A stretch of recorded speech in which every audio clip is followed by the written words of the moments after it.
Hi everyone, I made a quick RAS course to go over my response to this week's discussion post about the flipped classroom. And I wanted to take a moment to define it. I feel there's a lot of hot terms with these type of approaches in teaching, and so I felt like the easiest one to understand for me is how what traditionally happened outside the classroom is now going to happen in the classroom and vice versa.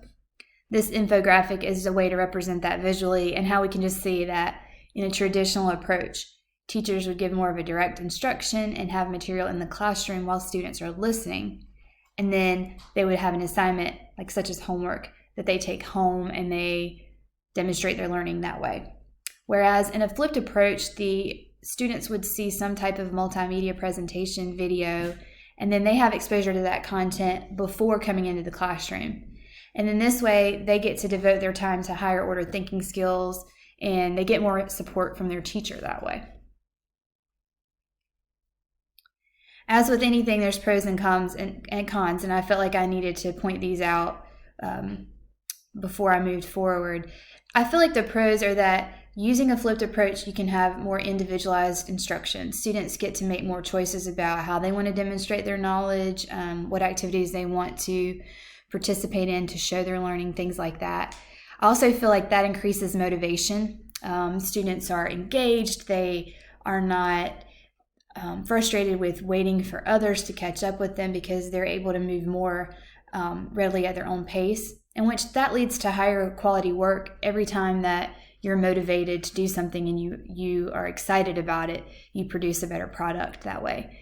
The other pro I listed is one-on-one conferencing, and because of the flipped approach with teachers giving the kids exposure to the material beforehand, they get to serve more as a facilitator in their classroom environment and help those students meet, conference with them one-on-one, meet with them individually, because they're not tied up doing a whole group instruction lesson, and let them collaborate together and help one another. Of course, there are cons as well. Cons are access, procrastination, guidance, and support. And this is where I answer the question about working for all ages. These are the reasons that it wouldn't work for all ages. And I think you have to look at your learners and try to make that determination. Every approach is never going to work for everyone. I think this specifically would really reflect upon younger students who would need help when they are using any type of technology tool, because we cannot assume that there's a guardian at home that's available to help them at all times. And some of your struggling learners, they're going to need more support. And so watching a video and that mode of learning, it may not be a good way for them to learn. They may not be able to get the material that way. They may need actually a person right there with them for that extra validation and just support and guidance with the material. My two examples of flipped classrooms is a teacher with geometry. I think it would be great for them to, if they can go home, they're watching a video that describes their basic shapes. They learn how they're named from root words, and they learn about many different types of shapes. And then at school, they get to come in and learn how they explain how to classify geometric shapes and determine how they want to show their learnings to their teachers. And I thought that was a cool way to go about it.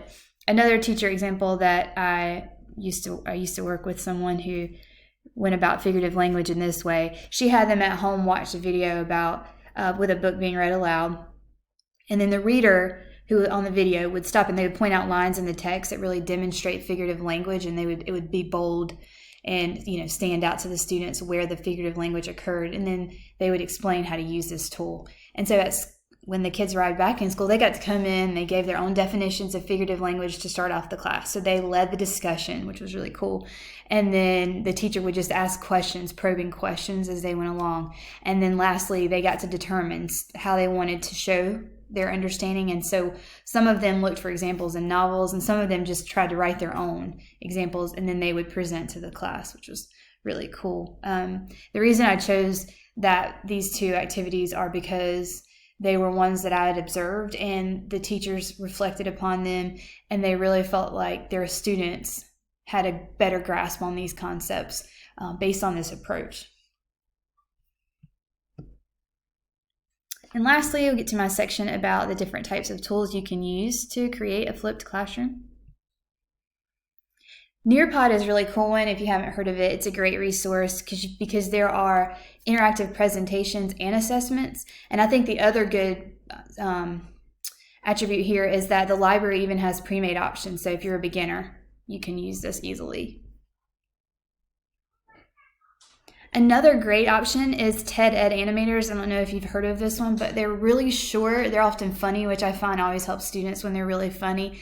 And the fact that they're short and animated, you can find experts anywhere from educators to designers to animators to screenwriters within this tool. And there's even questions and resources available with many videos. So I think this is a really great up-to-date way to get even micro-learning in for your students. I think this would be a really great way to go and have a flipped approach.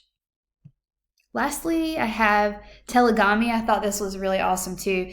Kids love doing the avatars. So for an adult to be in an avatar, I think would be really engaging to most students. So you create your own avatar and then you can give your lecture of any topic that you want and present it in that way. It's a really cool tool.